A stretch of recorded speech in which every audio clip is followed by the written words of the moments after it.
عفوا، ممكن سؤال؟ تفضل. ممكن نطلع من صور أنا وأنتي؟ أكيد لا، الظاهر ما فهمتي سؤالك. لا فهمت، طيب سؤالك ممكن نطلع من صور أنا وأنتي؟ أكيد لا، أنا مالي فاضي لأمثالك. يلا باي.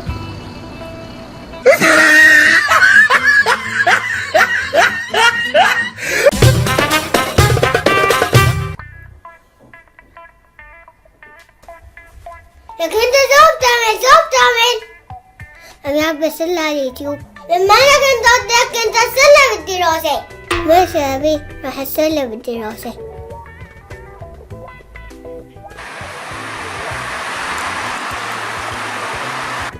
واخلاقه منيحة حباه.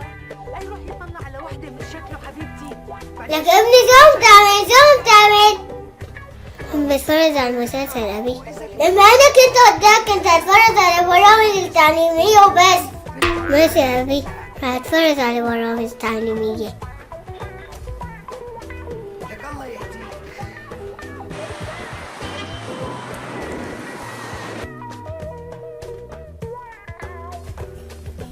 بابا خير ابني، اعطيني خرزية 10 ليرات. مو تكرم؟ الله يكرمك ابي. هاي العشرة، شو بدك تشتري فيها؟ بدي اشتري شوية اكلات. لما انا كنت قدام كنت اشتري بخرزيتي دفاتر وقلم للمدرسة، مو اكلات. ماشي يا ابي، راح اشتري بخرزيتي دفاتر وقلم.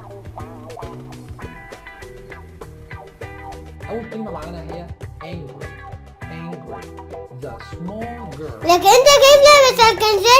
The small girl is angry. ابي امي لبستني اياها. امك انت ليش ما تعتمد على حولك؟ امي ما بترضى البس لحولي. ليش انت صار عمرك؟ عمري 5 سنين. لكن لما انا كنت قدك كان عمري 10 سنين.